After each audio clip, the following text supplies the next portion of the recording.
আমাৰ সনাতন ধৰ্মত 5টা মাৰ্গ আছে। শৈৱ, শাক্ত, গানবৈত্য এনেকুৱা মাৰ্গ আছে। তেনেকুৱা মাৰ্গত চলিব পাৰে।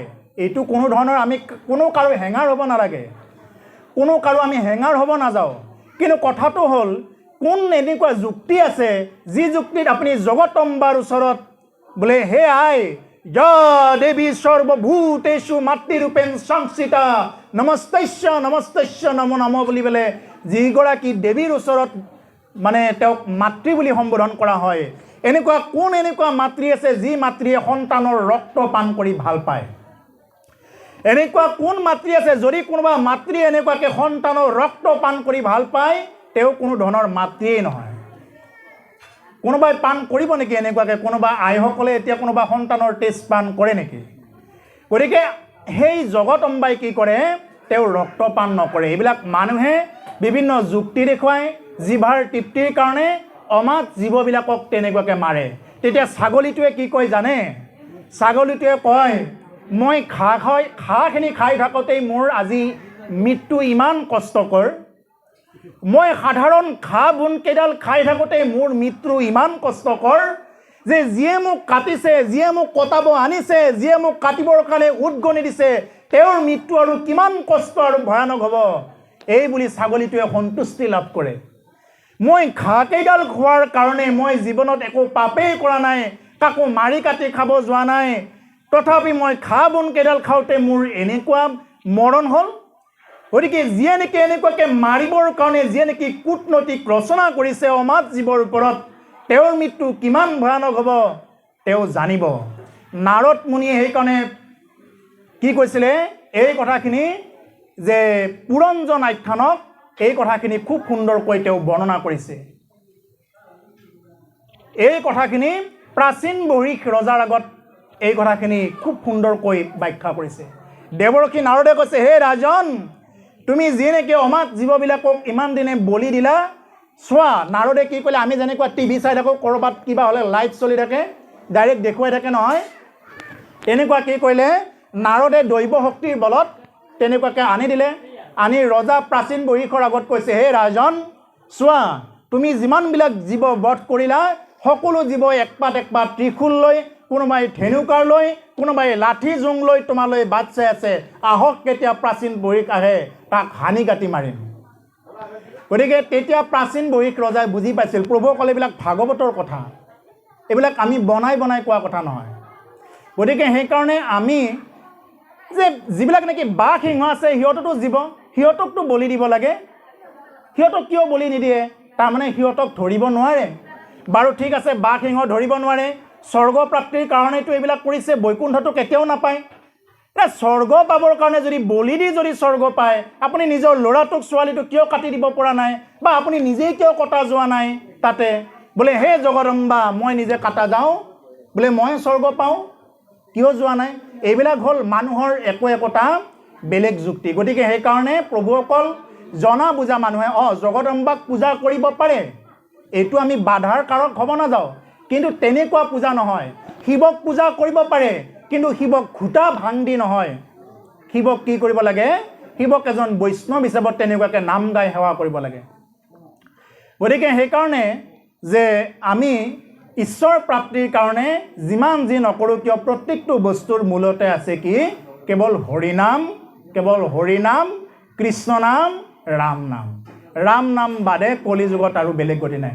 আপুনি সমস্ত যুক্তি দিয়ক, সমস্ত তৰ্কৰ পৰা আহক, আহি এটাই পাব, হৰিনাম। হৰিনামৰ পিছত আৰু শেষ সিদ্ধান্ত এইটোৱে, আৰু সিদ্ধান্ত নায়েই আৰু। গতিকে সেইকাৰণে যে আমি যাতে সেইবিলাকৰ পৰা অলপ বাচি থাকোঁ। আৰু বলি শব্দৰ অৰ্থটো হ'ল ত্যাগ। আমি কি ত্যাগ কৰিব লাগে?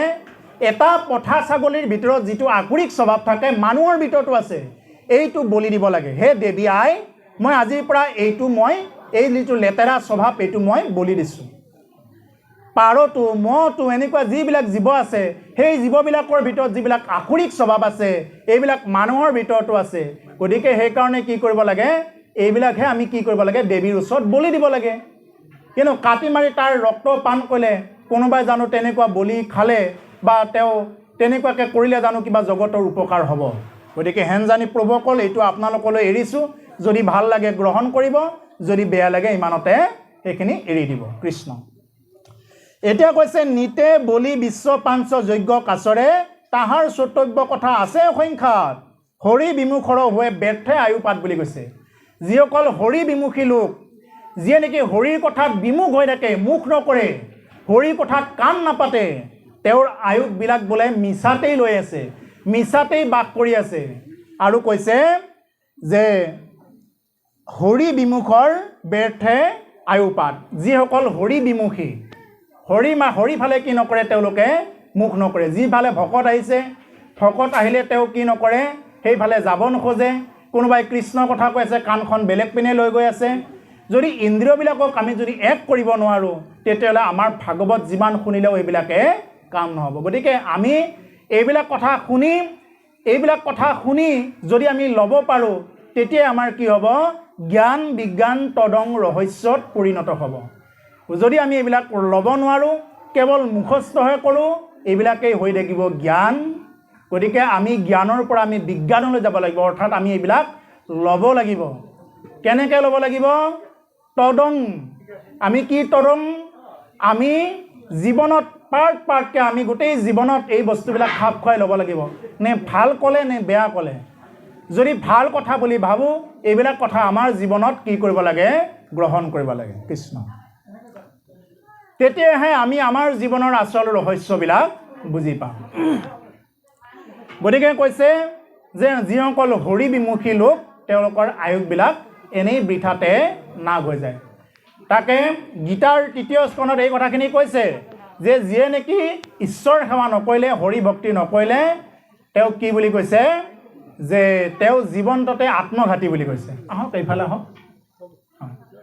জীৱন্ততে আত্মঘাতী বুলি কৈছে যে আত্মঘাতী মানে বহুতে বুজি নাপাবও পাৰোঁ ছুইচাইড বুলি ক'লে বুজি পায় যে যি মানুহে জীয়াই থাকোঁতেই কৃষ্ণ নাম নলয় কেৱল খোৱা লোৱাত লৈ ব্যস্ত তাকে মানে শাস্ত্ৰই বাৰ বাৰ উনুকিয়াই দিছে যে আমাৰ ইয়াৰ পৰা ব্ৰহ্মলোকলৈ যিমানবিলাক আছে চবেই তেনেকুৱা মায়া মোহৰ মাজত তেনেকুৱা মায়াতেই ডুব গৈ আছে মানুহে যিমানবিলাক সুখ বুলি লৈ আছে গাহৰিটোৱেও গাহৰিজনীৰ লগত এই সুখকেই লৈ আছে হাঁহ চৰাই চিৰিকটি প্ৰত্যেকে এই সুখকেই লৈ আছে সেইকাৰণে হে প্ৰভুসকল মানুহ জন্ম পোৱাৰ পিছতে সেইকাৰণে কি কৰিব নালাগে বেয়া কথাবিলাকক কেতিয়াও শিক্ষা দিব নালাগে আপোনালোকে দেখাই দিয়ক এনেকুৱা এখন ইউনিভাৰ্চিটি আছে বোলে বেয়া কথা শিকোৱা এখন ইউনিভাৰ্চিটি আছে দেখাই দিয়কচোন নিজেই জানে নিজেই শিকে কিয় তাৰমানে এই জীৱবিলাকে আগৰ পৰা আহি আছে আগতে এইবিলাক আগৰ জন্মত এনেকুৱাকৈ 84 লাখ জুনি ভ্ৰমণ কৰি সেই যিমানবিলাক বেয়া কথা কৌশল আছে গোটেইবিলাক শিকি আহিছে শিকি আহি সেইকাৰণে সৰু বাচ্চাৰ পৰা কোনো নিশিকাওঁতেই গোটেইবিলাক বস্তু জানে শিকে কিন্তু হৰি নাম ল'বলৈ শিকিব লগা হয় তাৰমানে কি আমি কোনো জন্মত হৰি নামটো পোৱা নাই একমাত্ৰ এই যুগতেই এই যিটো নেকি আমি মানৱ দেহ পাইছোঁ এই মানৱ দেহতেই আমি কি কৰিব লাগে শিকি ল'ব লাগে ঈশ্বৰ উপাসনা কেনেকৈ কৰে কৃষ্ণ নাম কেনেকৈ লয় অন্য কোনো ধৰণৰ পথ নাই অন্য জীৱই কি কৰিব নোৱাৰে যে কৃষ্ণ নাম ল'বও নোৱাৰে তেওঁলোকে তৰিবও নোৱাৰে পুনৰ অহা যোৱা চক্ৰটোতে ঘূৰি থাকিব লগা হয় গতিকে সেইকাৰণে যে কি কৈছে ভাৰত ৰত্নৰ দ্বীপ মনুষ্য হৰি নৌকা হেনৈ বাণিজ্য পাই যিটোজনে নকৰয় আতপৰে হীনমতি নাই যে ভাৰত হ'ল ৰত্নৰ দ্বীপ কিহৰ ৰত্ন কেৱল নাম যোনফালে গ'লেও কেৱল নামেই আছে ইমানবিলাক ঐতিহ্য আছে ইমানবিলাক কীৰ্তিচিহ্ন আছে কি প্ৰমাণ লাগে এনেকুৱা বহুত প্ৰমাণ আছে ঈশ্বৰ পুৰুষৰ যিবিলাক নেকি সত্তা প্ৰমাণ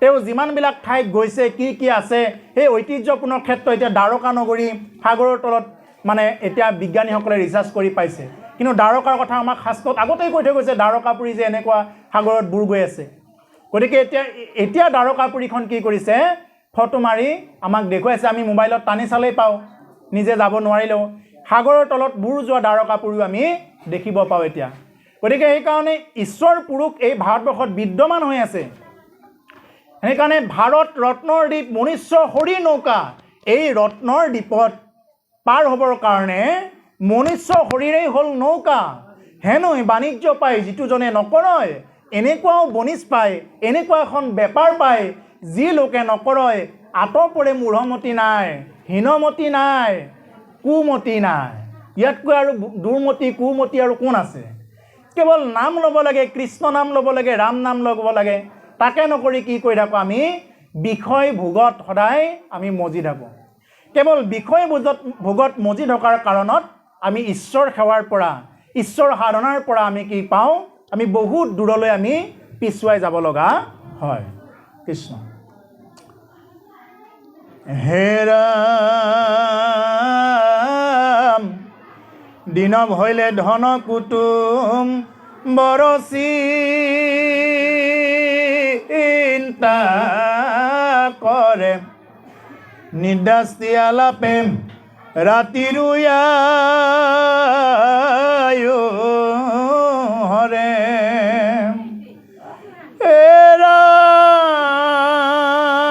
মিছা বিষয়ত মাত্ৰ কৰে অভিলাষ, সেইটো নেদেখে নৰে ঐ আপোনাৰ নাশ। গতিকে দিনত হ'লে ধন কুটুম্বৰ চিন্তা কৰে। আমাৰ দিনততো ৰ'ব বহিব সময় নাই, কেৱল ধনৰ চিন্তা, কুটুম্বৰ চিন্তা। আজি বোলে আমাৰ আলহী আহিব, আজি বোলে আমাৰ মাকৰ ঘৰৰ ফালৰ পৰা আহিব, আজি বোলে শহুৰৰ ঘৰৰ ফালৰ পৰা আহিব, এনেকুৱা বিভিন্ন প্ৰকাৰৰ এটা এটা আমাৰ আলহী অতিথি সৎকাৰ কৰি থাকোঁতে দিনত তেনেকুৱাকৈ ব্যৰ্থ হৈ যায়। নিদ্ৰাস্তি আলাপে ৰাতিৰ আয়ু হৰে। ৰাতি হ'লে বিষয়ৰ কথাবিলাক পাতোতে ৰাতিৰ আয়ুখিনিও কি যায়, বিফলে যায়। মিছা বিষয়ত মাত্ৰ কৰে অভিলাষ, কেৱল মিছা বিষয়ত মাত্ৰ অভিলাষ কৰে। যিবিলাক বস্তু নহয়, যিবিলাক সঁচা, এই সঁচাটোকেই মানুহে মিছা বুলি দেখা পায় আৰু মিছাটোকেই মানুহে সঁচা বুলি দেখা পায়। এই হৰিষে কেৱলে হংসা মাত্ৰ, অ ৰাম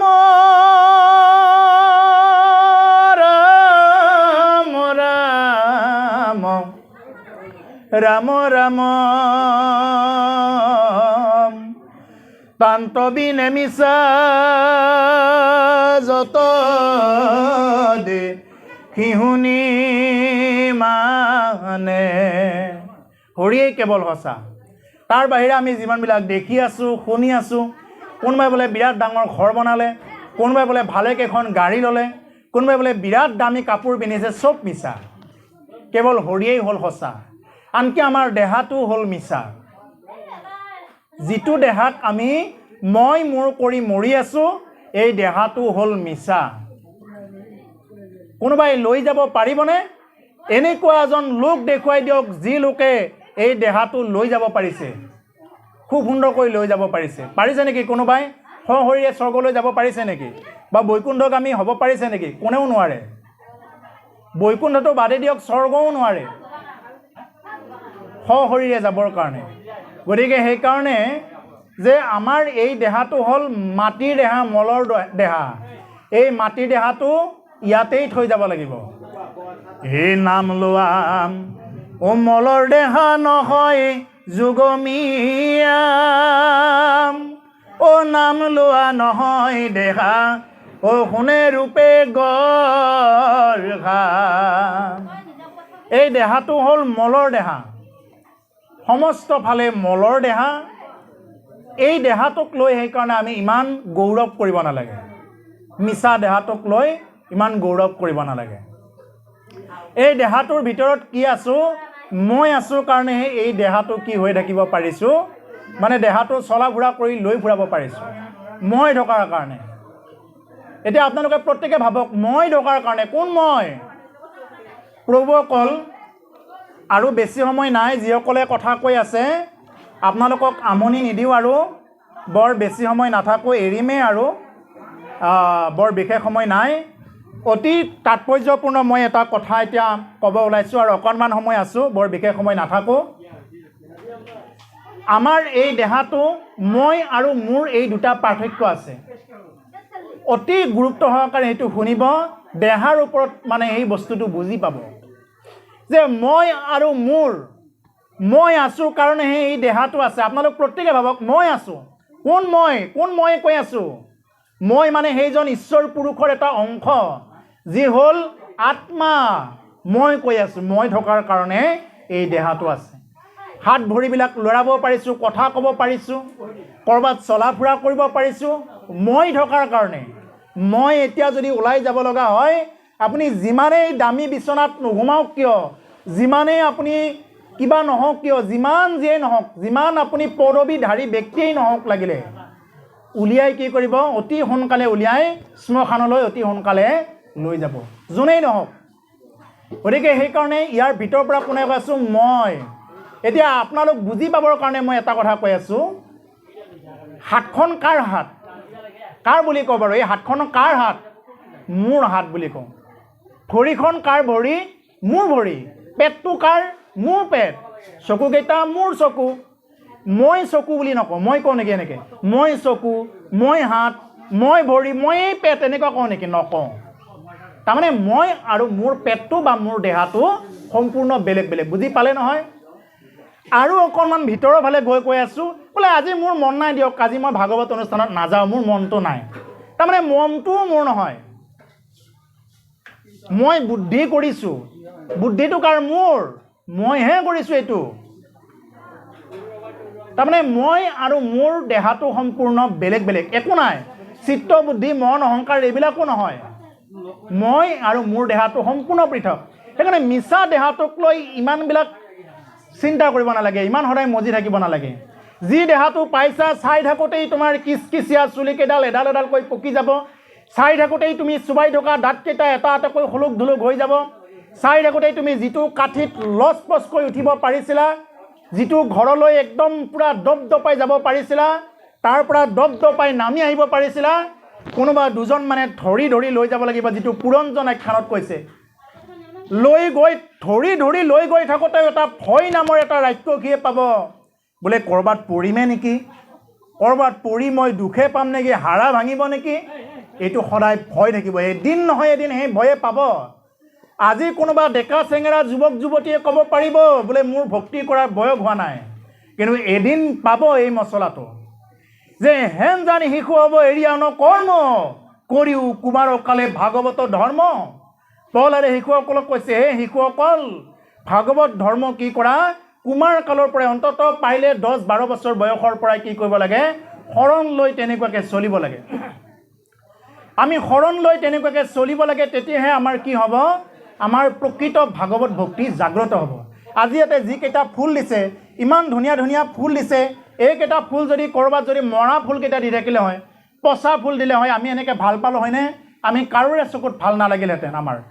গতিকে সেইকাৰণে যে ঠিক তেনেকুৱা আমি ঈশ্বৰৰ ওচৰত আমাৰ দেহাটো যেতিয়া তজবজীয়া হৈ থাকিব, আমাৰ চকুৰ যেতিয়া দৃষ্টিশক্তি ঠিক থাকিব, শ্ৰৱণ শক্তি ঠিক থাকিব, বাক শক্তি ঠিক থাকিব, তেতিয়াই আমি কি কৰিব লাগে? ঈশ্বৰৰ ওচৰত শৰণাপন্ন হ'ব লাগে। সেইকাৰণে অৰ্জুনক কৈছে ভগৱান কৃষ্ণ, হে অৰ্জুন, সৰ্বধৰ্মান পৰিত্যাজ্য মাম একং শৰণং ব্ৰজ, অহং ত্বং সৰ্বপাপেভ্যো মুখ্যস্বামী মা শিষ্যঃ। হে অৰ্জুন, তুমি যিমানবিলাক জানো বুলি ভাবি আছা, তুমি যিমানবিলাক ধনৰ গৰ্বত আছা, বোলে মোৰ গাণ্ডীৱ ধনু আছে, মোক আৰু কোনে পায়? বায়ু কিবা বুলি যে বিভিন্ন প্ৰকাৰৰ দেৱ দেৱতাই মোক ৰক্ষা কৰিব, মোক ইন্দ্ৰ দেৱতাই ৰক্ষা কৰিব, বায়ুদেৱে ৰক্ষা কৰিব, যিবিলাক নেকি ভাবি আছা, ৰূপক লৈ অহংকাৰ কৰি আছে, এইবিলাক চববিলাক বাদ দিয়া। গতিকে কি কৰা? তুমি মোৰ চৰণত শৰণাপন্ন হোৱা।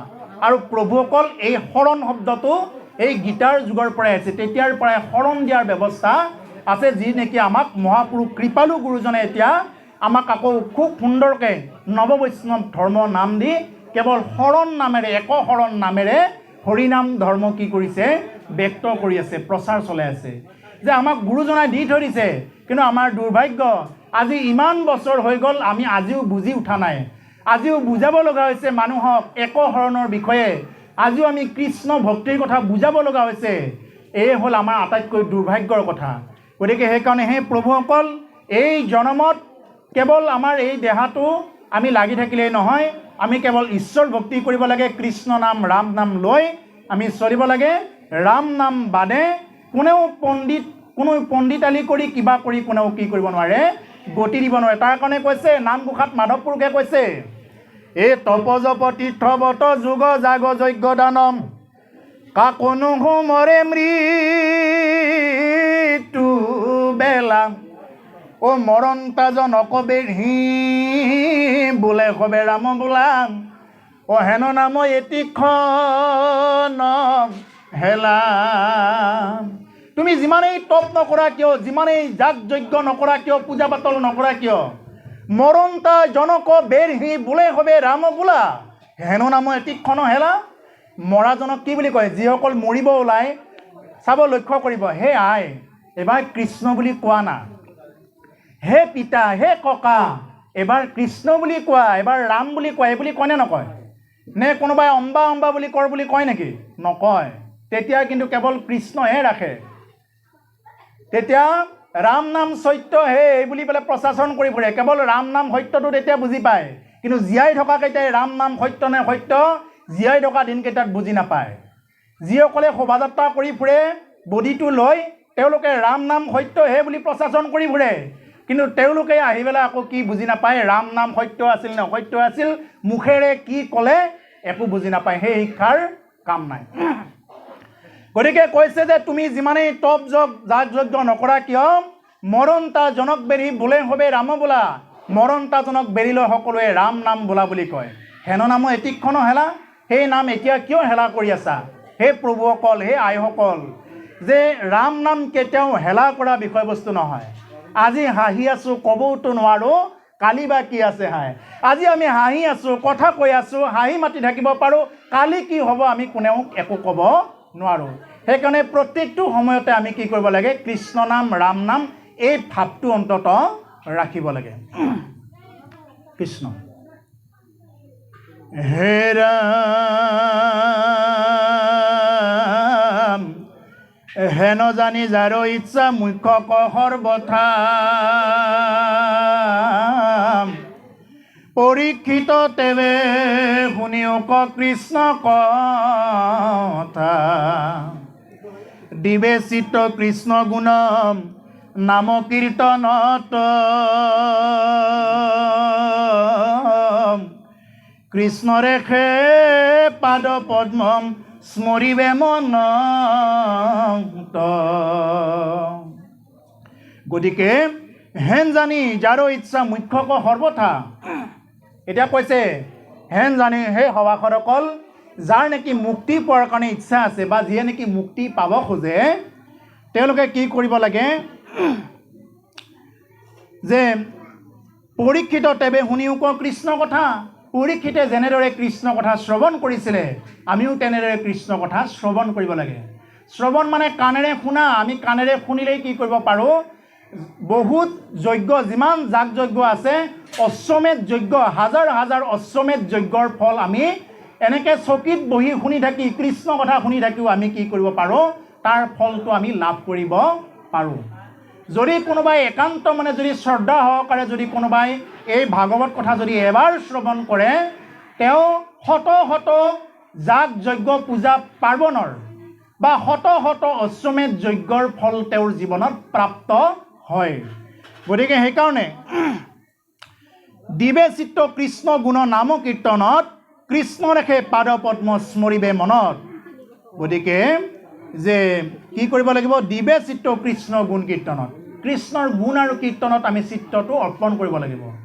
আমাৰ যিটো চিত্ত, আমাৰ যিটো ভাৱনা, এই ভাৱনাটো কি কৰিব লাগিব? ঈশ্বৰৰ চৰণ দুখানিত, তেওঁৰ অভয় চৰণ দুখানিত আমি আমাৰ চিত্তটো সমৰ্পণ কৰি থৈ দিব লাগিব।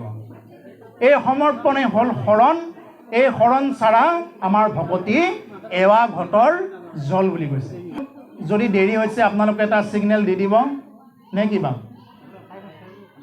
যদি দেৰি হৈছে আপোনালোকে ছিগনেল এটা দি দিব। হোলী হ'লে গম পাম আৰু বোলে এৰিব হৈছে বুলি গম পাম। গতিকে যদি এৰিব হয় আপোনালোকে ছিগনেল এটা দি দিব। আমাৰ আধ্যা সমাপ্ত হওক নহওক আমি তাতেই এৰি দিব পাৰোঁ। আপোনালোকৰ হয়তো কোনোবাই ভাবিব পাৰে আধ্যাটো এনেকৈ দেখোন লাহে লাহে অৰ্থ কৈ থাকে, এনেদৰে অৰ্থ কৰোঁতে বহুত দেৰি লাগিব নেকি? এনেকুৱা নহয়।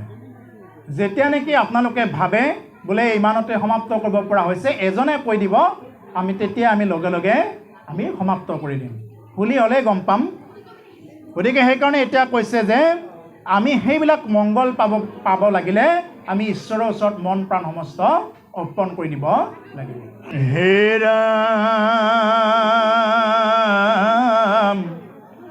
নাৰায়ণ স্মৰণে খেম পৰম মংগল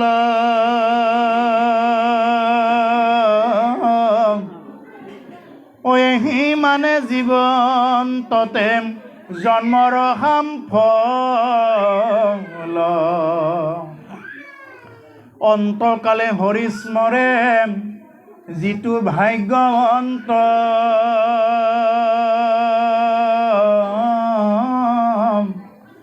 তাহাৰ মহিমা কহি কোনে পাৱে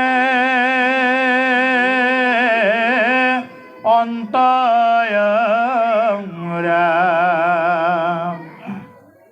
প্ৰভুসকল বৰ ডাঙৰ কথা ক'লে যে নাৰায়ণ স্মৰণেহে পৰম মংগল নাৰায়ণ নাম স্মৰণ কৰিলেহে কি হ'ব পৰম মংগল হ'ব পৰম মানে সুপ্ৰিম ইয়াতকৈ আৰু নাই আৰু নাৰায়ণ নাম স্মৰণ নকৰাকৈ যদি কোনোবাই গৰুকেইটা বা কোনে লয় মোৰ দোকানখন বা কোনে চায় মোৰ বেপাৰখন বা ইহঁতে ল'ব পাৰেনে নোৱাৰে মোৰ হাঁহ কুকুৰাকেইটা ফাৰ্মখন কোনে চাব মোৰ জাৰ্চি কেইজনী কোনে চাব এই বুলি ভাবি ভাবি যদি মৰিব লগা হয় তেওঁ পুনৰ তাতেই আকৌ জন্ম পাব আহি গতিকে সেইকাৰণে কৈছে যে যাৰ নেকি এনেকুৱা মুখ্যৰ ইচ্ছা আছে মুক্তিৰ ইচ্ছা আছে কি কৰক তেওঁ নাৰায়ণ স্মৰণকে পৰম মংগল নাৰায়ণ নাম স্মৰণ কৰাৰ লগে লগে তেওঁৰ জীৱনৰ মংগলটো প্ৰাপ্ত হ'ব এহি মানে জীৱনটোতে জন্মৰ সামফল এইটোৱে হ'ল জনমৰ সামফল এই যে আমি যে ইয়াতে যে ভাগৱত পাঠ শুনি আছোঁ বা কৰি আছোঁ বা কৈ আছোঁ এইবিলাক কিহৰ কাৰণত যে আমি যাতে জীৱনৰ শেষ দিনটো অন্তত আমি কৃষ্ণ বুলি কৈ মৰিব পাৰোঁ ৰাম বুলি কৈ মৰিব পাৰোঁ অজামিল নামৰ এজন ব্ৰাহ্মণ আছিলে আপোনালোকে জানে এই ব্ৰাহ্মণজনৰ শেষৰজন পুত্ৰৰ নাম আছিলে নাৰায়ণ আৰু এই নাৰায়ণ নামৰ পুত্ৰজনক যেতিয়া নেকি ভয়ানক ভয়ানক যমদূতে আহি তেওঁক বান্ধিবৰ কাৰণে আহিছে ভয়তেই তেওঁ মানে যমদূত দেখিলেই ভয় লগা আপোনালোকে লক্ষ্য কৰিব সেইকাৰণে মৰিব লোৱা মানুহ কিছুমান মানে মৰো হোৱাৰ টাইমত লক্ষ্য কৰিব যদি তেওঁ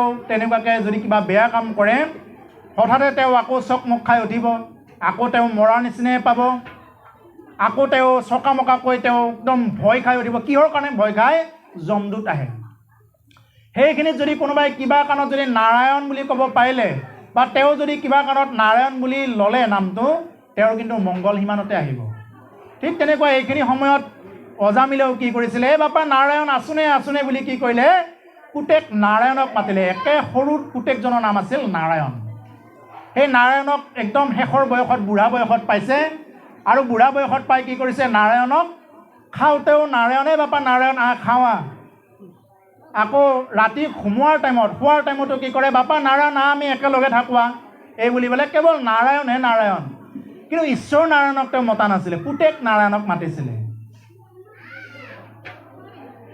আৰু পুত্ৰভাৱে সুমৰি তেওঁ কি কৰিলে তেওঁ পুত্ৰভাৱে সুমৰিও তেওঁ গতি পালে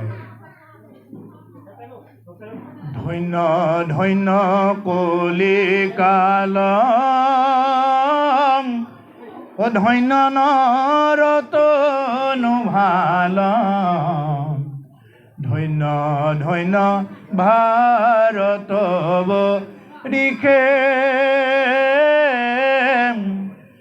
আর তপ জপ যজ্ঞতে যি বৈকুণ্ঠে পাই লেক গতি ইটো আতি বিদিত সংসাৰে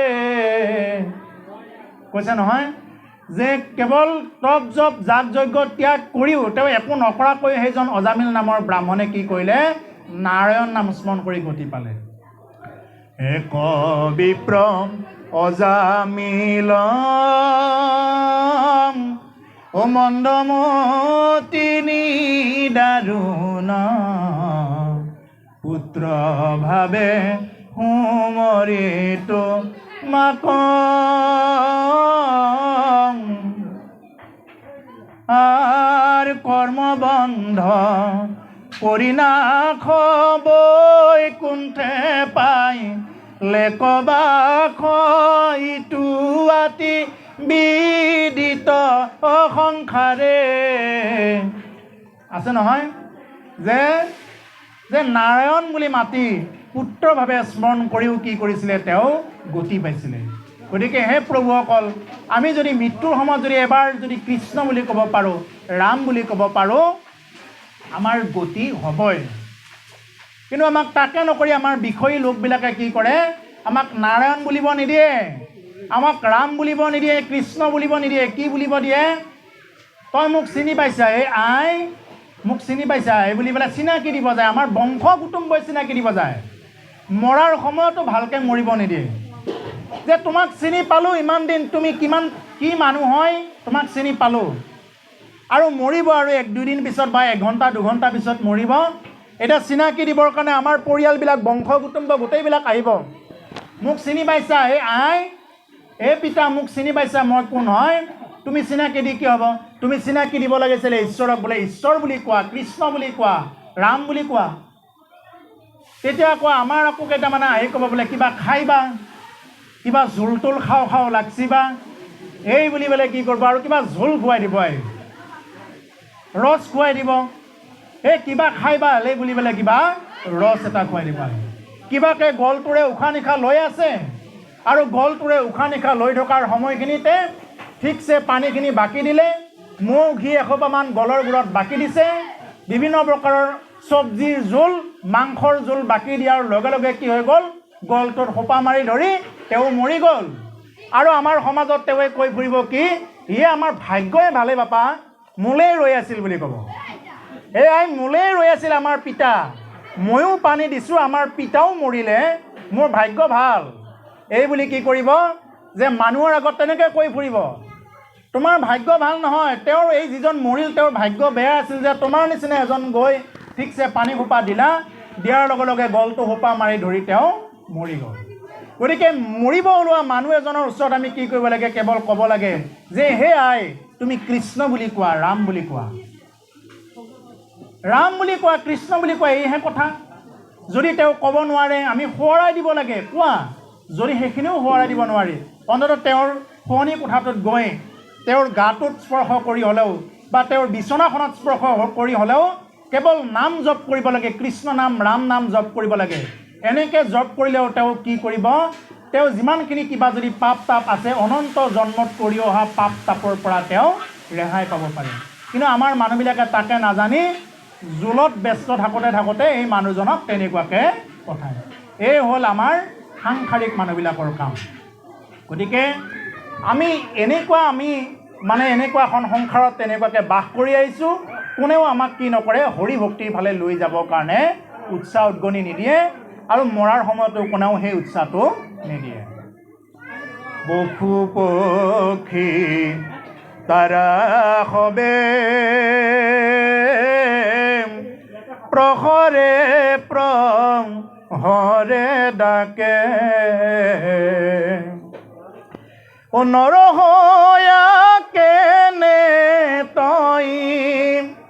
নৰহয়া কেনে তই বিতাইলি জীৱন কৃষ্ণ বল মন তই হৰি বল মন মায়াতে জিয়া মন তই বিতাইলি জীৱন কৃষ্ণ বল মন তই হৰি বল মন কৃষ্ণ বল মন তই হৰি বল মন কেৱল মায়াতে বিতাই আছা হে মন তই এবাৰ কৃষ্ণ বুলি কোৱা এবাৰ ৰাম বুলি কোৱা পশু পক্ষী তাৰা হবে প্ৰহৰে প্ৰহৰে ডাকে নৰ হৈয়া কেনে তই বিতাইলি জীৱন যে 8টা পোহৰৰ ভিতৰত 4টা পোহৰ আমাৰ ৰাতি পাওঁ, 4টা দিনত পাওঁ। এই ৰাতিৰ পোহৰকেইটাত বিশেষকৈ আমাৰ শেষৰ পোহৰটোত কুকুৰাকেইটাই বৰ বিশেষ ডাক দিয়ে, যাতে কি কৰক, মই ডাক দিওঁতে যাতে কোনোবা এজন নৰলোকে উঠি পেলাই যদি কৃষ্ণ বুলি কয়, কোনোবা এজন যদি ভজন মাৰ্গত চলা এজন যদি কোনো লোকে ৰাম ৰাম বুলি যদি উঠে, সেই সময়খিনিত সেই কুকুৰাজনীৰ জীৱনটো সাৰ্থক হয়।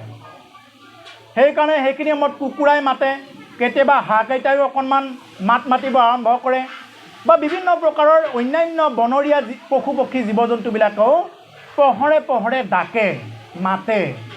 আৰু মানুহবিলাকে তাকে বুজি নাপায়, যাচোন হ'লে কাৰ কুকুৰা, আমাৰ কুকুৰাটো সদায় মোক ঘুমাবৰ কাৰণে শান্তি নিদিয়ে, অহাকালিলৈ তাৰ গলটোতে মোচৰা মাৰি দি বুলি পেলাই কি কৰে, এই গলটোতে টিপা মাৰি ধৰি এইটো খানাকে বাতি দিয়ে। আৰু বুজি নাপায় মানুহবিলাকে।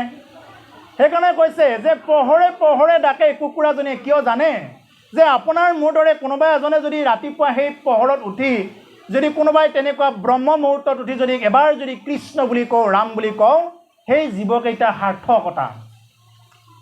প্ৰভু অকল আমাক প্ৰকৃতিয়ে ইমানখিনি দি আছে যে গৰুটোৱে গাখীৰ দিছে, নিজে নাখাই পোৱালিক খুৱাই আছে আৰু মানুহক খুৱাই আছে। নিজে কিন্তু গাইজনীয়ে নিজে গাখীৰ নাখায়, গাখীৰ অমৃত বুলি কয়, আমাৰ মৈত্ৰৰ অমৃত হয়, কিন্তু গাইজনীয়ে গাখীৰ নাখায়। গছে ফল দিছে, গছে এটাও ফল নাখায়, মানুহক খুৱাইছে।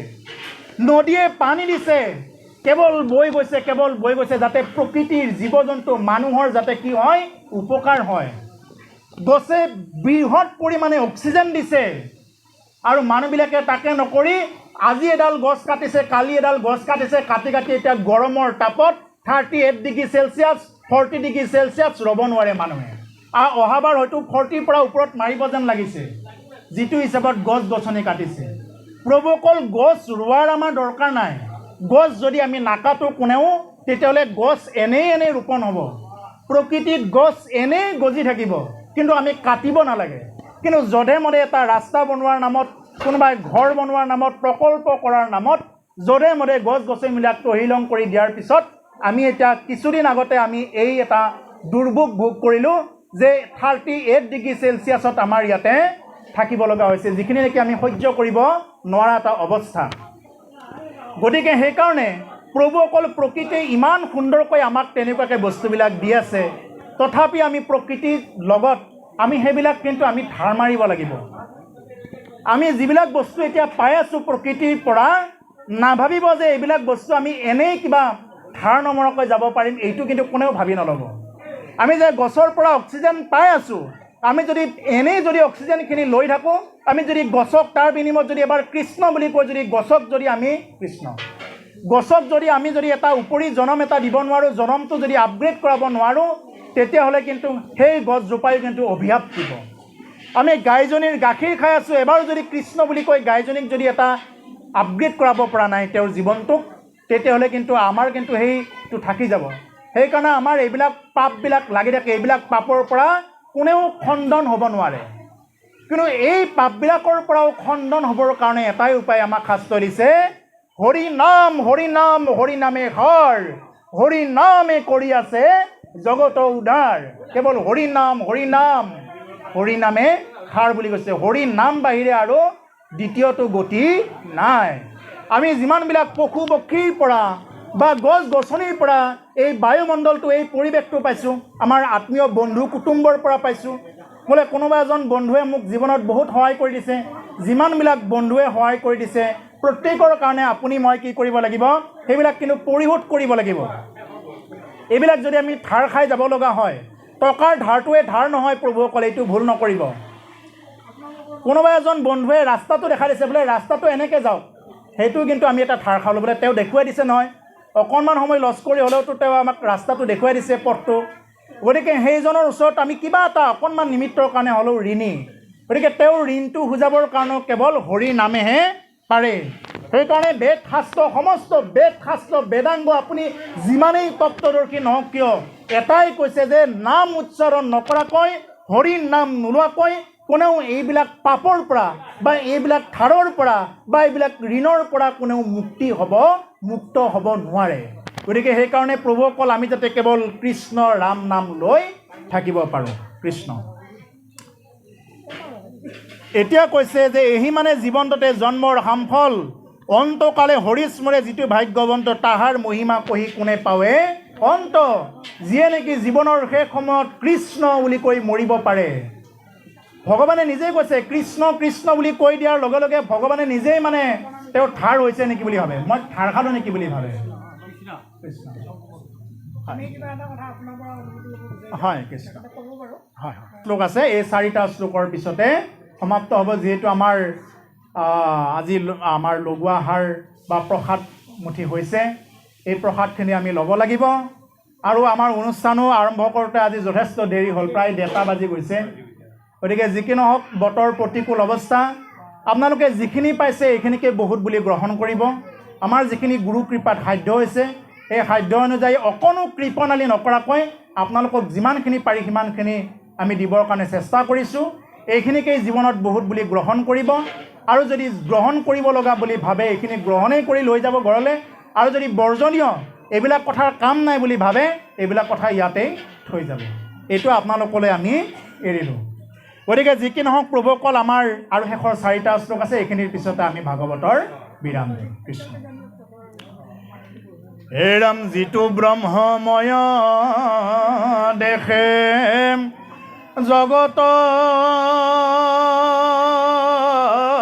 নিখিলম যত পাপ পুণ্য সমস্ততে নিবৰ্তিল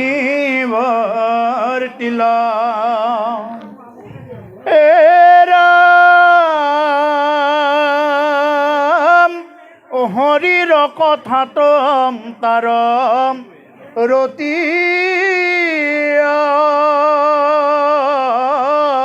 বিশ্ৰাম সদায় মুখত নেৰে ৰাম কৃষ্ণ ৰাম ৰাম হৰি ৰাম ৰাম ৰাম ৰাম কৃষ্ণ গতিকে হে প্ৰভুসকল আমাক শেষত কৈছে যে যিটো ব্ৰহ্মময় দেখে জগত নিখিল আমি ব্ৰহ্মময় দেখা পাব লাগিব প্ৰত্যেকটো বস্তুত ব্ৰহ্মময় ইয়াৰ আগত যে মই বলিৰ সম্বন্ধে কথাখিনি কৈছিলোঁ বলি প্ৰত্যেকটো বস্তু বলি দিব গৈ তেওঁৰ ভিতৰত ঈশ্বৰক দেখা পাব লাগিব তেওঁৰ ভিতৰতো ব্ৰহ্ম আছে এইটো দেখা পাব লাগিব আজি আপোনালোক প্ৰত্যেকে বহি আছে যাকে দেখা পালোঁ আমি হাতযোৰ কৰোঁ কিহৰ কাৰণত আমি মানুহৰ শৰীৰটো চাই হাতযোৰ নকৰোঁ তেওঁৰ ভিতৰতো কৃষ্ণ পুৰুষ বিদ্যমান হৈ আছে যাৰ কাৰণে আমি তেওঁকো আমি হাতযোৰ কৰোঁ চবৰ ভিতৰতে ঈশ্বৰ শক্তি বিদ্যমান হৈ আছে প্ৰত্যেকটো যত জীৱ জংগম কীট পতংগম অগণগ জগতেৰি কায়া প্ৰত্যেকটো জীৱৰ ভিতৰতে ঈশ্বৰৰ কায়া শৰীৰ আছে গতিকে ব্ৰহ্মময় দেখা পাবই লাগিব সেই কথাখিনি মই শেষত ৰাখিছোঁ ব্ৰহ্মময় দেখা পাবই লাগিব যদি ব্ৰহ্মময় নেদেখোঁ ভক্তি কৰা হোৱা নাই সমস্ত ভূততে বিষ্ণু বুদ্ধিনো যাৱে কায় বাক্য মনে অভ্যাস কিবায়ে ভাবে সমস্ত ভূততে বিষ্ণু বুদ্ধি নেদেখা পৰ্যন্ত কায় বাক্য মানে অভ্যাস কৰি থকাটোৰ নামেই হ'ল ভক্তি সমস্ত ভূত বুলি কওঁতে আমি হাঁহটোৰ পৰা মাছটোৰ পৰা মানুহটোৰ পৰা যিমানবিলাক জীৱ জন্তু আছে প্ৰকৃতি জগতৰ পৰা প্ৰত্যেকটো বস্তুৰ ভিতৰত আমি ৰামময় দেখা পোৱাটোৱে হ'ল আমাৰ ভক্তি মূল কথা গতিকে যেতিয়ালৈকে আমাৰ সেইবিলাক বস্তুত ব্ৰহ্মময় দৃষ্টি অহা নাই তেতিয়ালৈকে অভ্যাস কৰি থকাটোৰ নামেই হ'ল ভক্তি যাতে আমি আজিৰ পৰা তেনেকুৱা এটা আকৌ নতুন অভ্যাস কৰিব পাৰোঁ যাতে আমি কৃষ্ণ নাম ৰাম নামত মজি থাকিব পাৰোঁ কোনেও যাতে অন্য জীৱবিলাকক আমি অনাহকত মিছাতে আমি বধ কৰিব নাযাওঁ সেইবিলাকৰ প্ৰতি যাতে লক্ষ্য ৰাখোঁ আৰু তেতিয়াহে কৈছে সেইজনে ব্ৰহ্মময় দেখা পাব নিখিল জগতখনক এই গোটেই জগতখনকে কি দেখা পাব ব্ৰহ্মময় দেখা পাব যদি তেওঁ যিকোনো জীৱ জন্তু হত্যা কৰি ফুৰে কাটি ফুৰে মাৰি ফুৰে তেওঁ ব্ৰহ্মক দেখা পোৱা নাই এইটো মিছা কথা গতিকে সেইকাৰণে কৈছে হৰিৰ কথাত তাৰ ৰতি অবিশ্ৰাম সদায় মুখত নেৰে ৰাম কৃষ্ণ নাম হৰিৰ কথাত কেৱল ৰতি কেৱল কৃষ্ণ কথা শুনাৰ কাৰণে মন প্ৰাণ সমস্ত যাৰ ওপৰত থাকিল ৰতি সমস্তভাৱে যি নহওক আমি ঘৰৰ কাম বন এৰি হ'লেও কৃষ্ণ নাম শুনিম এনেকুৱা ৰতি যাৰ এবাৰ জীৱনত আহিল তেওঁৱেই হ'ল এজন মানে সাধক পুৰুষ। গতিকে আজিৰ যিখিনি অনুষ্ঠান এই অনুষ্ঠানত এইখিনিকে শেষত ক'লে সদায় মুখত নেৰে ৰাম কৃষ্ণ নাম আৰু সেইজন পুৰুষৰ মুখতে ৰাম আৰু কৃষ্ণ এই নাম দুআষাৰ কেতিয়াও তেওঁৰ মুখৰ পৰা নাযায়। গতিকে হে প্ৰভুসকল ইমান সময়ে আজি আপোনাসৱৰ মাজত এই বৈকুণ্ঠৰ কল্পটোৰ মহাভাগৱত পাঠভাগৰ দ্বিতীয় স্কন্ধৰ কিবা অকণমানহে আমি গাব পাৰিলোঁ আৰু বহুত দীঘল আছিলে।